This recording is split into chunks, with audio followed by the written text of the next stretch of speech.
और खबर बांसवाड़ा से है, जहां पर कांग्रेस का उम्मीदवार घोषित नहीं किया गया है। दूसरे दौर के नामांकन का आखिरी दिन कल है। कांग्रेस को बांसवाड़ा से उम्मीदवार घोषित करना है। अर्जुन बामनिया के संपर्क में कांग्रेस आलाकमान है, ये बड़ी सूचना निकलकर सामने आ रही है। पूर्व सांसद ताराचंद भगोरा से भी राय शुमारी की जा रही है। बताया जा रहा है कि आज रात तक चौंकाने वाला नाम सामने आ सकता है। बड़ी घोषणा कांग्रेस की ओर से की जा सकती है, क्योंकि अब नॉमिनेशंस में वक्त नहीं रह गया और ऐसे में चुनौती है कांग्रेस के सामने कि जल्द से जल्द सीट पर कैंडिडेट का ऐलान कर दिया जाए। अगर कांग्रेस उम्मीदवार नहीं उतारेगी तो बीजेपी और बीएपी में मुकाबला होगा, लेकिन ऐसे में माना जा रहा है कि आज रात तक कांग्रेस सीट पर उम्मीदवार का ऐलान कर देगी। तो बांसवाड़ा सीट पर अभी तक प्रत्याशी का ऐलान नहीं हुआ है। 26 तारीख को यहां पर वोटिंग की जानी है, 26 अप्रैल को यहां पर मतदान होगा, लेकिन अब तक कांग्रेस की ओर से कोई भी प्रत्याशी का ऐलान नहीं हुआ। ऐसे में बड़ा सवाल यह है कि आखिर कांग्रेस का प्रत्याशी कौन होगा। दूसरे दौर के नामांकन का आखिरी दिन कल ही है और ऐसे में यह माना जा रहा है कि आज रात तक कांग्रेस कभी भी ऐलान कर सकती है सीट पर उम्मीदवार का। कांग्रेस को बांसवाड़ा से उम्मीदवार घोषित करना अभी बाकी है। अर्जुन बामनिया के संपर्क में बताया जा रहा है कि कांग्रेस आलाकमान है। अर्जुन बामनिया से भी सलाह मशवरा किया जा रहा है और इसके साथ साथ पूर्व सांसद ताराचंद भगोरा से भी राय शुमारी ली जा रही है। अब देखना है कि क्या अर्जुन बामनिया को कांग्रेस बतौर प्रत्याशी चुनावी मैदान में उतारती है या कोई और चौंकाने वाला नाम सामने आता है। इससे पहले जैसा कि तस्वीरें भी हमने देखी कि कई दिग्गज नेता या तो खुद मना कर रहे हैं कि वो चुनाव नहीं लड़ेंगे या फिर कांग्रेस नए चेहरों पर भरोसा जता रही है। वजह इसके पीछे चाहे जो भी हो। और चुनावी माहौल टाइट है, इसीलिए हर वार का भरपूर पलटवार सुनने को मिल रहा है। मंगलवार को शिक्षा मंत्री मदन दिलावर कुछ ऐसा बोल गए जिससे सूबे का सियासी पारा चढ़ गया। कांग्रेस ने दिलावर के बयान पर कड़ा पलटवार किया है। ये रिपोर्ट देखिए। लाखों करोड़ में कमाए और 500 से ज्यादा लोग वोट जाने वाले हैं। अब अशोक गहलोत भी और डोटासरा भी बचने की जुगत भिड़ा रहे हैं, लेकिन मुझे लगता नहीं है कि ये बच पाएंगे। ये भी जेल जाएंगे कि उन्होंने हजारों लाखों बच्चों का भविष्य खराब किया है। लोकसभा चुनाव के चलते बीजेपी कांग्रेस पर हमलावर बनी हुई है। वीडियो मंगलवार का है। सुखबीर सिंह जोनापुरिया की नामांकन रैली में कांग्रेस पर हमलावर हुए शिक्षा मंत्री मदन दिलावर ने जो कहा था, उस पर कांग्रेस का पलटवार आना ही था। कांग्रेस प्रत्याशी उम्मीदवार के समर्थन में सभा के दौरान पूर्व मुख्यमंत्री गहलोत तो खामोश रहे, लेकिन डोटासरा ने कड़ा पलटवार किया। मिस्टर दिलावर साहब, आपकी मां ने दूध पिलाया तो गोविंद डोटासरा के गिरेबान की तरफ झांक के देखो। मैं किसान का बेटा हूं, मैं एक अध्यापक का बेटा हूं। मैंने जिंदगी में कभी कोई गलत काम नहीं किया है। आप जैसे आरएसएस के लोग ऐसे घूमते रहेंगे, गोविंद डोटासरा के कोई फर्क नहीं पड़ता। और तो और गहलोत के विरोधी खेमे के कहे जाने वाले सचिन पायलट ने टोंक में मदन दिलावर के बयान को अशोभनीय बताया। बड़ा अशोभनीय बयान है। आचार संहिता चल रही है, किसी समय जिम्मेदार पद पर बैठा कोई व्यक्ति ऐसी बातें बोलता है, इसका संज्ञान निर्वाचन आयोग को भी लेना चाहिए। इधर डोटासरा के पलटवार से बेफिक्र बीजेपी ने खुलकर दिलावर का समर्थन किया। पार्टी विधायक जितेंद्र गोठवाल ने दिलावर के बयान का अक्षरशः समर्थन किया। देखिए, इन्होंने जितना भ्रष्टाचार किया है, मुझे लगता है कि अशोक गहलोत और डोटासरा नहीं, कई सारे लोग कांग्रेस के बड़े नेता जो इसमें लिप्त है, पेपर लीक के मामले में, घर घर नल योजना के मामले में, कई सारे घोटालों के अंदर ये लोग लिप्त है। निश्चित तौर पर ये जेल जाएंगे। मौसम सियासी है, इसीलिए आरोप प्रत्यारोप और तेज होंगे। Bureau report, news 18 Rajasthan.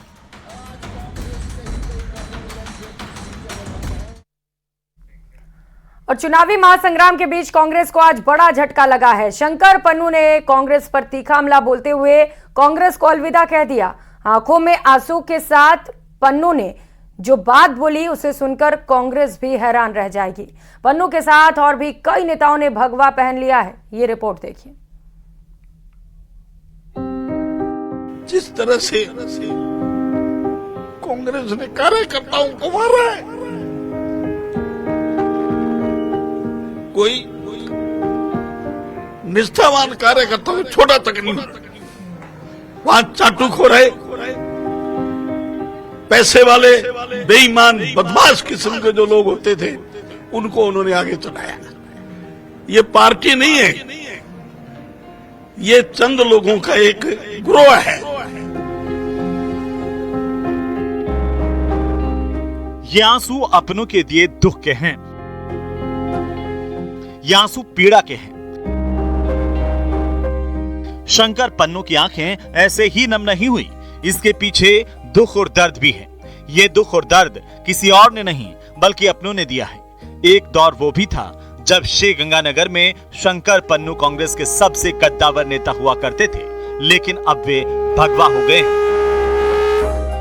पहले जो कांग्रेस को मजबूत करने की बात करते थे, अब उनकी जुबान पर पीएम मोदी का 400 प्लस का नारा है। कांग्रेस छोड़ बीजेपी में शामिल हुए पन्नू ने कांग्रेसी नेताओं पर कितना तीखा हमला बोला है, आप भी सुनिए।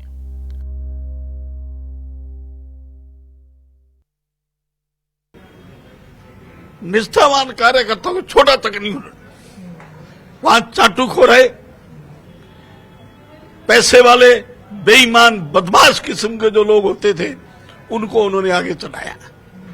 ये पार्टी नहीं है, ये चंद लोगों का एक ग्रोह है। पन्नू ने जब बोलना शुरू किया तो एक के बाद एक सभी कांग्रेसी नेताओं को लपेट दिया और पन्नू के दिल का दर्द जुबान पर आता ही गया। साथ ही जुबान पर कांग्रेस को निपटाने के आरोप भी एक ही व्यक्ति पर लगा रहे थे। शंकर पन्नू का यह बयान कई सवाल भी खड़े कर गया। में जो तो है ही धृतराष्ट्र कि वो फौज मार कप्तान है, अपनी फौज को ही मार करके और कप्तान बना रहना चाहता है। शंकर पन्नू के साथ पिलानी से पूर्व विधायक जेपी चंदेलिया ने भी कांग्रेस को बाय बाय कह दिया। वहीं फतेहपुर से पूर्व विधायक नंद किशोर महरिया और उनके बेटे प्रतीक महरिया को आखिरकार बीजेपी में शामिल कर लिया गया। तो साथ ही बागी होकर झुंझुनू से चुनाव लड़ चुके पूर्व प्रत्याशी राजेंद्र भांबू भी बीजेपी में शामिल हो गए। संगरिया में बीजेपी से बगावत कर निर्दलीय चुनाव लड़ चुकी गुलाब सिंवर की भी बीजेपी में एंट्री हुई। चंदेलिया जी बाकी सबने पार्टी ज्वाइन की।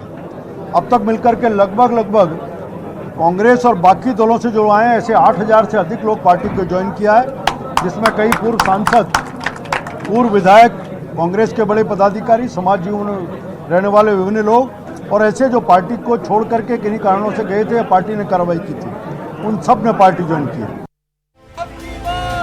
ज्वाइनिंग के जरिए बीजेपी झुंझुनू और श्रीगंगानगर लोकसभा सीट की जीत की राह में आ रही अड़चनों को दूर करने का दावा कर रही है। पार्टी को यकीन है कि कद्दावर नेताओं के बीजेपी में आने से अब न केवल वो शेखावटी में मजबूत होगी बल्कि श्रीगंगानगर हनुमानगढ़ में भी उनके लिए चुनौतियां लगभग समाप्ति की तरफ हैं।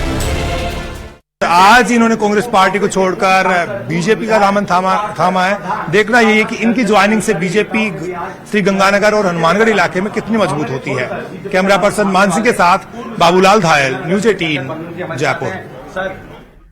तो राजस्थान में चुनाव प्रचार अब जोर पकड़ चुका है। अमित शाह और प्रधानमंत्री नरेंद्र मोदी की सभा के बाद आज बीजेपी के राष्ट्रीय अध्यक्ष जेपी नड्डा ने झालावाड़ में पूर्व सीएम वसुंधरा राजे के बेटे दुष्यंत सिंह के लिए लोगों से वोट मांगी। इस दौरान जेपी नड्डा ने विपक्ष के इंडी गठबंधन पर जमकर निशाना साधा। अपने भाषण के दौरान जेपी नड्डा ने कांग्रेस और इंडिया अलायंस को परिवारवाद और भ्रष्टाचार की पार्टियां बताया। साथ ही कहा कि अधिकांश नेता या तो जेल में है या फिर बेल पर है। जेपी नड्डा ने कहा कि जब भारत बदल रहा है और झालावाड़ की सूरत भी बदलती जा रही है, राजस्थान का रेल बजट 7 गुना बढ़ा दिया गया है। राजस्थान को 23 मेडिकल कॉलेज दे दिए गए हैं। मोदी के नेतृत्व में देश लगातार विकास कर रहा है। हम विश्व की 5वीं अर्थव्यवस्था बन गए हैं और कुछ ही समय में तीसरी सबसे बड़ी अर्थव्यवस्था बन जाएंगे। 4 करोड़ घर गांव के प्रधानमंत्री आवास योजना में पक्के घर के नीचे आज वो वास कर रहे हैं और राजस्थान में भी इनकी संख्या 20 लाख है। 20 लाख ऐसे घर थे जो कच्चे मकान थे, उनको पक्का मकान देने का काम किया है। इस जोड़ने का मतलब यह है कि 26 तारीख को आपको कमल का बटन दबाकर दुष्यंत को 5वीं बार आपने भेजना है, इसकी आपको चिंता करनी है।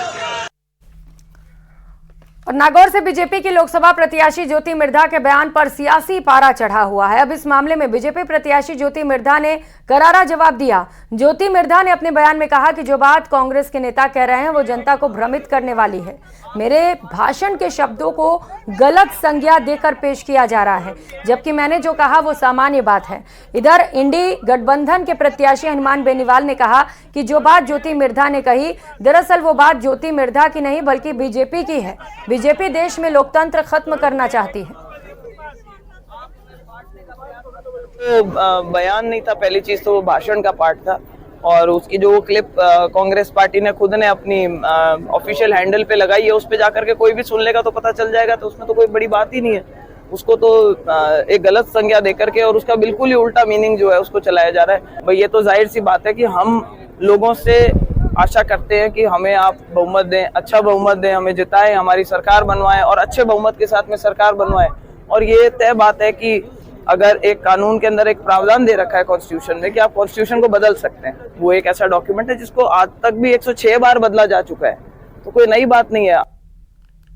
अब संविधान बदलने के लिए ये करेंगे प्रयास कि एक तो चुनाव प्रणाली को चेंज कर देंगे, अपने हिसाब से परिसीमन करेंगे, अपने अलग अलग संसदीय क्षेत्र और हिसाब से बना देंगे जिसमें वो जीत सके, कर सके। और दूसरा, आरक्षण को खत्म करने की इनकी एक बहुत बड़ी साजिश है। और रुक लेते हैं, इस बीच मिल रही एक और बड़ी खबर का। भीलवाड़ा से बड़ी खबर है। नेता प्रतिपक्ष टीकाराम जूली ने बड़ा बयान दिया है। टीकाराम जूली ने जमकर बीजेपी पर हमला किया। कहा कि जो 400 की बात करते हैं, अगर 200 भी आ जाए तो टीकाराम जूली का नाम बदल देना।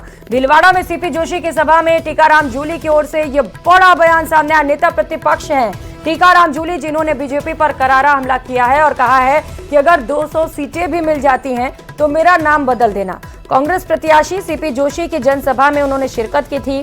टीकाराम जूली ने यह बड़ा बयान दिया और कहा कि बीजेपी 400 की बात कर रही है, अगर 200 सीट भी आ जाए तो टीकाराम जूली का नाम बदल देना। लेकिन इस वर्ग को उठाने का भी काम किया तो कांग्रेस पार्टी ने किया। बाबा साहब अम्बेडकर का संविधान इस देश को दिया ताकि कोई भी गरीब हो, चाहे वो स्वर्ण वर्ग का भी गरीब हो, उसके भी हितों की रक्षा इस देश के अंदर हो। ये लोग आप लोगों के जो ताकत है उसको छीनना चाहते हैं। मैं आपसे अपील करना चाहूंगा, आपकी सबसे बड़ी ताकत आपका वोट है। वो वोट की ताकत इनको दिखा के इनको घर भेज देना। जो 400 पार की बात करते हैं, अगर 200 में भी आ जाए तो टीकाराम जूली का नाम बदल देना। बहुत बहुत धन्यवाद। जय हिंद, जय भारत, जय भीम। और राजस्थान में निजी स्कूलों में निःशुल्क शिक्षा के लिए बने शिक्षा के अधिकार अधिनियम के तहत आज से आवेदन की प्रक्रिया शुरू हो गई है।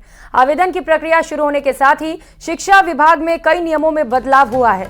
शिक्षा विभाग ने नियमों में बदलाव करते हुए आय प्रमाण पत्र को राजस्व विभाग के निर्धारित प्रारूप में मांगा है। इसके साथ ही 2 अलग अलग कैटेगरीज के अभिभावक भी आवेदन कर सकेंगे। वहीं वार्षिक आय 2.5 लाख से कम वाले अभिभावक भी इसके लिए आवेदन कर सकेंगे। दूसरा, ST SC, अनाथ, HIV और कैंसर पीड़ित अभिभावकों के बच्चों को भी निःशुल्क निजी स्कूलों में दाखिला मिल सकेगा। वहीं कक्षा 5 से 6 और 7 साल की उम्र में भी प्रवेश मिल सकेगा। शिक्षा के अधिकार के तहत प्रदेश की करीब 4 लाख सीटों पर सरकार की और जरूरतमंद परिवार के बच्चों को निःशुल्क प्रवेश दिया जा रहा है।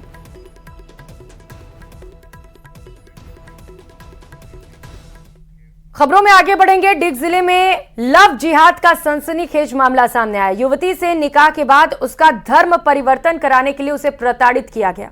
पुलिस ने आरोपी को हिरासत में ले लिया। आरोप है कि लड़की को फेसबुक के जरिए प्रेम जाल में फंसाया गया।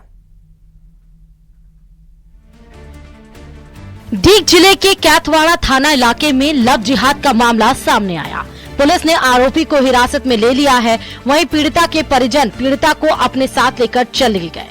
नोएडा के एक अस्पताल में जीएनएम की ट्रेनिंग ले रही एक लड़की ने आरोप लगाया कि कैथवाड़ा थाना इलाके के जेंजपुरी गांव निवासी मुबारक ने फेसबुक के जरिए दोस्ती कर उसे अपने प्रेम जाल में फंसा लिया। बीते 1 सितंबर को वो उसे बहला फुसलाकर अपने साथ ले गया। बाद में दोनों ने निकाह कर लिया। निकाह के बाद लड़की का नाम बदलवाकर आयशा कर दिया। इसके साथ ही मुबारक उसे अपने गांव ले गया और उसे कैद कर लिया। इस दौरान नमाज पढ़ने और रोजा रखने का दबाव बनाया गया। मना करने पर उसके साथ मारपीट की गई। मैं सेक्टर नोएडा में डॉक्टरी सीखती थी और वहाँ से मुझे फेसबुक के जरिए ले आया। कौन ले आया? मुबारक। कितनी तारीख को लेके आया आपको? 1 सितंबर को। फिर कहाँ लेके गया था ये? अपने घर ले गया। जैनपुरी? बेला लेके गया था पहले। तो बेला में क्या किया फिर तुम्हारे साथ? निकाह कर लिया। निकाह कर ली। धर्म परिवर्तन भी करा है? उन्होंने कोशिश करी थी धर्म परिवर्तन कराने की, पर लेकिन मैंने रोजा नमाज नहीं रखी कुछ भी। 7 महीने से कैद युवती ने एक दिन मौका पाकर फोन पर आप बीती बताई। पूरे मामले का खुलासा मंगलवार को उस समय हुआ जब मुबारक लड़की को कामा तहसील में लाकर लिखा पढ़ी कराने लगा। इसी दौरान लड़की के परिजनों ने कामा पुलिस को सूचना दे दी। पुलिस ने त्वरित कार्रवाई करते हुए कामा तहसील से युवक और युवती दोनों को हिरासत में ले लिया और थाने ले गई और युवती को परिजनों के सुपुर्द कर दिया। दीव जिले के मेवात इलाके में लव जिहाद का मामला सामने आया है, जहां एक मुस्लिम लड़के ने एक हिंदू लड़की को फेसबुक के जरिए अपने प्रेम जाल में फंसाया और फिर उससे निकाह कर लिया। मुस्लिम रीति रिवाज के अनुसार उससे शादी की और उसके बाद उसे 7 महीने तक कैद रखा। युवती ने आरोप लगाया है कि उसे रमजान में रोजा रखने के लिए और नमाज पढ़ने के लिए कहा, लेकिन जब उसने मना किया तो उसके साथ मारपीट की। हालांकि इस मामले में अभी तक कोई मुकदमा दर्ज नहीं हुआ है, लेकिन फिर भी पुलिस जांच कर रही है। कैमरा पर्सन मनीष के साथ दीपक पुरी, न्यूज़ 18 भरतपुर।